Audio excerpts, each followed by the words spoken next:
Bonjour à tous, bienvenue dans la chronique fraîche. Ça y est, les Knicks sont enfin en play-off. La fusion du Garden se déverse dans les rues de Manhattan. Alors même s'il fait encore un peu froid à la fin du mois d'avril, en ce moment ici à New York, ce soir c'est match 5.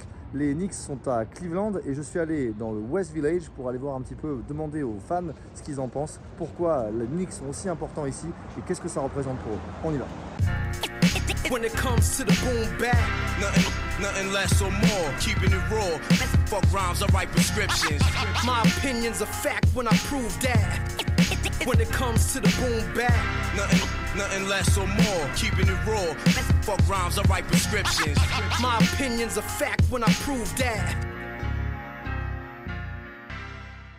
Bon, quand tu passes dans le Greenwich Village, sur West 4th Street, la 4e rue, c'est The Cage, ce terrain mythique, un peu la deuxième mecque après le Rucker Park ici à New York, où on s'accroche à la cage pour regarder les gens jouer. Alors les matchs sont souvent plutôt l'été, et toute l'année ça joue, même si je dois avouer que les tournois d'été sont quand même beaucoup plus flatteurs au niveau du respect du jeu et des fondamentaux.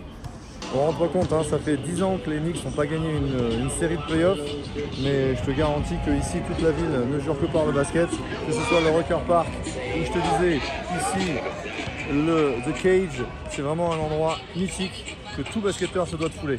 What does the Knicks represent to you or the city? It's New York City. That's it. It's Patrick Ewing. Let's take it back to the 80s, '90s, where it really started. the real battles. So they're about to win maybe the first series in 10 years. So are you like ecstatic or what's your feelings? Ecstatic, très bien. Oui, merci. If the Knicks win the championship, it's going to be a state of emergency. Oh yeah? They're going to burn this place down. Woo! And why New York is the mecca of basketball? Because this is where basketball is. Look, you see on the Right playground. Go right there. It's the passion, the love. That's Knicks ground It's too. all basketball. It's the mecca. It's where all the dreams begin. This is where you want to play. So what about the Knicks? Do you think they can go all the way? Well, we hope.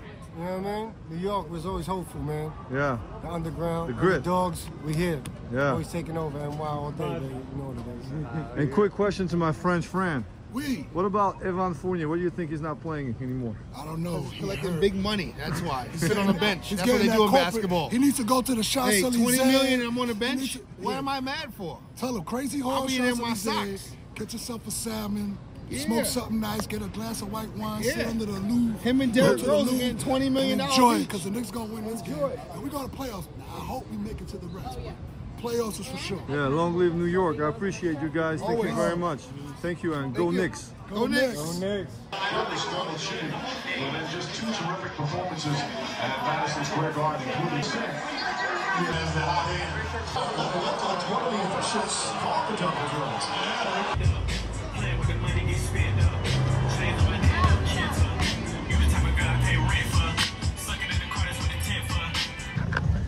Mesdames et messieurs, boys and girls, bienvenue au Hoop Bus, the Ultimate Basketball Traveling Machine. C'est la machine ultime du basket. On va de ville en ville, de cité en cité. Et ça se passe comme ça ici. C'est le Hoop Bus Square Garden, comme vous voyez, c'est le plancher. Comme vous voyez, Square Garden, regardez le ceiling. Oh, nice and soft.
inside grâce à Emric Parker. Merci beaucoup pour ces images, Emric. Voilà, un bus comme ça dans les rues de Paris, ça nous irait. Hein. Ah oui, complètement. On y va tout de Complètement. suite. On va militer pour ça. On va reprendre justement le cours de notre échange avec Rémi, qui a forcément documenté Big Apple dans son guide USA aux éditions Amphora. Bon, là, on a quelques images. J'imagine que tu en as aussi. Rocker Park. J'ai vu aussi dans le bouquin qu'il y avait aussi une liste, une tracklist, donc par rapport à tous les rappeurs ou tous les chanteurs qui ont voilà, grandi dans la culture new-yorkaise. On pense à Nas, on pense à Jay-Z, on pense à Grandmaster Flash également. Donc on a tout quand même dans ce bouquin. La culture justement new-yorkaise à travers le basket, comment toi tu la vois? Est-ce que c'est vraiment la mecque du basket New York? Alors c'est une bonne question et c'est une question que je me posais pour écrire ce bouquin et que j'ai posé à un mec qui bosse pour ESPN, qui est un vrai New-Yorkais qui s'appelle Frank Isola, que vous voyez peut-être quand vous regardez quelques émissions sur ESPN.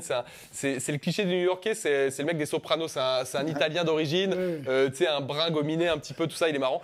Et il a cet accent new-yorkais, il est fier de sa ville et tout. Et il me disait c'est marrant et c'est vrai parce que New York c'est la mecque du basket, très bien. C'est là où on apprend la grinta, machin, sur les playgrounds, etc. Très bien. Mais il me dit regarde, prends aujourd'hui, fais ton classement des meilleurs joueurs en NBA et descends un par un. Et dis-moi à quel rang tu trouves un New-Yorkais. Eh ben, faut descendre bas en fait. Déjà, tu as tous les internationaux, Giannis, Jokic, Doncic, etc. Durant, il est de Washington. Je veux dire, avant de trouver... Allez, le premier semi-New-Yorkais, c'est peut-être Kyrie Irving, et il vient du New Jersey, il n'est pas vraiment New-Yorkais. Donc, il y a débat en ce moment aux États-Unis sur est-ce que New York produit toujours autant de bons basketteurs que par le passé. Désormais, tu as le Texas qui sort beaucoup de basketteurs, tu as la Floride qui sort beaucoup de basketteurs, tu as plein de bastions comme ça qui sortent du basketteur, et New York, peut-être un peu moins. Est-ce que finalement on n'est pas sur une hype un peu liée à la communauté avec toute la dimension historique, playground, etc. Oui, plus que sur des faits. Il y a évidemment le Rucker qui est une institution, même Kobe y allait. C'est juste incroyable. Il faut y aller quand tu vas à New York. Il faut vraiment aller au Rucker Park, quoi. Et puis comme tu dis, c'est vrai que les joueurs new-yorkais sont de moins en moins nombreux. Le dernier un peu référencé, c'est Lance Stephenson. Bon, voilà. Tu vois, c'est pas un top joueur non plus, et ça remonte un peu, quoi. Parcours un peu compliqué, quoi. Mais c'est vrai que New York et le basket, ça reste une grande histoire d'amour. Et là, on le voit, ils ont bloqué la 7e avenue l'autre fois. C'est juste incroyable, la ferveur qu'ils ont, c'est juste fou.